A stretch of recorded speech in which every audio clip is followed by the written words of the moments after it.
Welcome to the Practical Mystic Podcast, where universal wisdom meets modern life. I'm Nicki, and this is a space for thoughtful conversations around intuition, meaning, and our lived experiences, and where awareness doesn't always make things easier, but it does make things clearer. These conversations are about how we live spiritually in our everyday lives. This is about the patterns that we keep returning to and letting go of what no longer serves us. This is a new way of being in the modern world. This is practical mysticism. You might be feeling like you're the one who has to hold everything together. And because if I don't, then what happens? You're feeling like all the responsibility comes back to you, that you're holding all this space for everyone. And you can't actually let it go because it's going to fall apart. The closer it gets to feeling like it might be falling apart, the harder you might be trying to hold on. I'm caught up in this whirl of holding it together for everyone else, for yourself, for work, for family, whatever the situation is. And are you feeling like no matter how much you rest, there's an exhaustion and a tiredness that sleep just doesn't fix? There's no resting, there's no being at peace, because the next thing and the next thing and the next thing keep arising. And you might feel responsible or over-responsible. Or if you don't do it, who else will? You might be feeling alone in all of this, that there's no support or no one around you to help, and it all falls back to you. And when you say you try to trust the process or you try to let go of something, it falls apart or it fails, or when you've tried in the past, people have let you down, or the situation has unraveled a bit and it feels like starting back at square one again. You might be finding that you're revisiting the same questions over and over without any clarity, without any real answers to why this is happening, why it's repeating. It's just a blur of doingness. If you do stop, then what? I know a lot of my clients who identify with ADHD symptoms feel this level of holding things together, holding themselves together, trying to hold their lives together, and that they're so busy rushing around, if they stop, they tend to fall in a heap. When they stop or try to rest, they get sick. And so there's this rushing and there's this doing and there's this holding, and it just becomes so exhausting. And you don't even need to be rushing around to feel this. Sometimes this can happen even when we're feeling quite composed and ordered. There's just this heaviness, this weight, all the things that we are holding on to. And so what if you could recognize you haven't actually done anything wrong? What if you could recognize that this isn't a problem or your fault, but it is becoming an issue when it's impacting your life? This overholding, this being the anchor for all of your people, for all of the situations that you're holding on to, you are being the anchor. And how do you set yourself free? And it's not from doing more. It's not from, if I just get this bit done, then I can, or then I will rest. It doesn't work like that.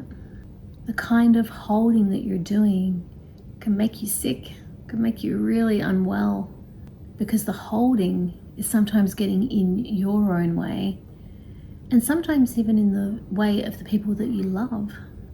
When you're experiencing that level of fullness, of so full, I don't have any space for anything else, there's no capacity for one more thing, isn't the next problem you have to fix. It's your alignment pattern reaching its limit. And what has worked for you in the past may no longer be working for you. When it stops working, when this holding on to things and planning and taking responsibility doesn't work anymore, how do we feel? I feel overstretched. I feel like there's a level of adrenal fatigue and onness that just doesn't realign quickly enough for me. It certainly doesn't realign quickly enough for me to go to sleep straight away at night. I think for me personally, sleep is the indicator of when I'm holding too much. I feel this internal stress, like a furnace or a pressure cooker starting to rise. And at first I can dance and do and coordinate and organize and do all that to a certain degree. But I also notice a resentment starts to creep in. I start to resent the people and things that I'm holding. And that resentment reminds me that I'm not quite in balance with this. This often shows up with me putting in more effort with someone than is being met in return. Sometimes it shows up as I'm so used to fixing everything and being the rescuer. And this is the archetypal rescuer of, it's okay, I can fix this, I know this is something I do a lot.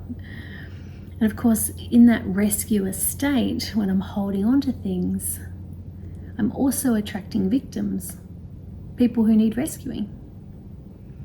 And people will gladly hand over their issues for you. People are more than happy for you to take up the slack, for you to hold all the ideas and things. One thing that comes up a lot in our family is cognitive load. How much more cognitive load a mother has versus a father. I will say primary caregiver, but the majority of cases it's a mother in my world. It might not be in yours. I acknowledge that, but I'm just going to come back to the mother archetype for a moment, in that even if you are not a mother, you might be identifying as the mother, the one who has to caretake, the one who has to be responsible for. How often does one parent not know all the things that need to be coordinated for children? Like when their next dentist appointment is, or when their school shoes are about to collapse, and how many more weeks have we got out of this before they grow out of the next stage? Like all of that load, all of those thinkings, all of that holding is exhausting, so exhausting. And I speak in general terms of it being more exhausting for women because in my experience, that's often the case, especially if you're solo parenting or part parenting. Even when there's a 50-50 custody split, one parent is usually doing more of the load. And so all of this stress and holding and figuring out, it doesn't just go away. It doesn't just shut off at 5 o'clock. It doesn't just shut off when you give your children over to the other parent. It constantly is going and swirling. And when this is happening, our nervous system just gets used to that, right? Like adrenal fatigue, the first stage of adrenal fatigue is when we have this hypervigilance. We start to go, okay, there's something going on, and now I have to be super aware of all the things that have to go on. So primary school kids is a great example of that, right? You get newsletters and coordinating, and you're doing friends and birthdays and sleepovers, and all of that is organizing, impacting your family life, your calendar, your time, buying presents, all the things that have to be coordinated for your child's social well-being. And now where is your well-being in that? Where do you put down the tasks? Where do you come back to yourself? And most of the time you don't. And so the adrenaline just kicks in a little bit harder, right? We have more chemicals in our body that start to flood because now we have more cortisol because we have to keep going. We can't stop. There's no stopping here. We've got to keep going. And so the second stage of that adrenal fatigue is when we've been holding it for so long that becomes our new normal. And we're rushing, and we're busy, and we're hustling, and we're getting it done, and we're trying to hold all the pieces together. And most of the time we're super good at it. We're really successful at this. A woman's superpower is to be able to hold many, many things at once, and coordinating and doing and being able to see short-sighted, wider vision. It is one of our greatest skills. But when we're not resting in between, when we're not coming back into ourselves, when we're not dropping those chemicals out of our body, we're sending these responses to our nervous system that say, hey, we've got to keep going, the threat's not clear yet, we've still got work to do, we need more chemicals, more cortisol. And this second stage of adrenal fatigue is usually the most damaging, because we can go on like that for many, many years and it becomes our normal, and quietly it's eroding our health in the background. The most interesting part of it is that we're walking towards the cliff when we're on this stage, and then we can just drop off the edge. There's no warning. If we've been in hypervigilance and that maintenance of that hypervigilance for a really long time, we can find that all of a sudden we just crash. And this is where we get burnout. And it wasn't the one incident that burnt us out. It was all the things we've been holding and carrying, manipulating, working, coordinating, however you see that, for such a period of time, all of this holding, not being able to put it down, that just leads to this fatigue that is not satiated by sleep. It's not satiated by a good night's rest. It means that we need to change things up. We have to do something differently. It's like when you get a really serious health diagnosis, you make changes in your life, right? This level of being the anchor for everyone around you all of the time is a health issue. It's an energy issue. It can lead to all sorts of things. And so how do we balance? What do we put down? What happens when I do let go and it all falls apart? How do I balance the fear of losing control or missing something or getting it wrong or not being right for my child or a loved one? How do we balance all of that? This misalignment in the pushing and the striving is not being balanced and met with the alignment of self and awareness and kindness to you. The gateway to self-love and self-appreciation and being able to drop these patterns is how much compassion you can give yourself in that moment.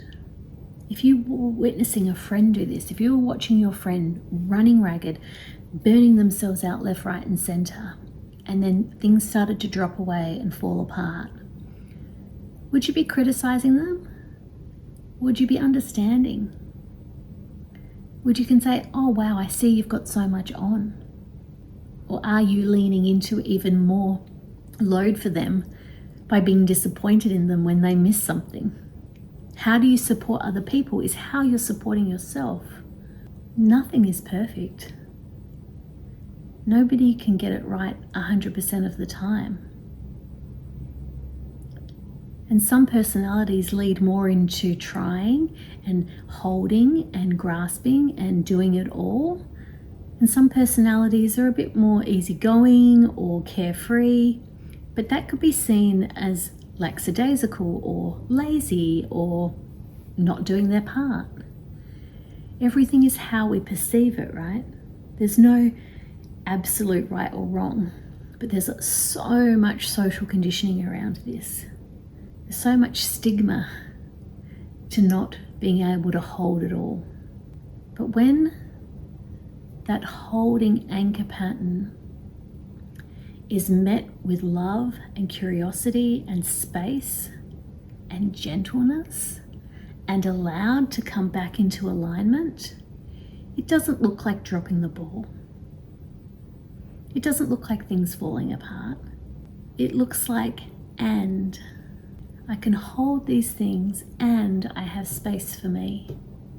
I can be there for others and I can be there for myself.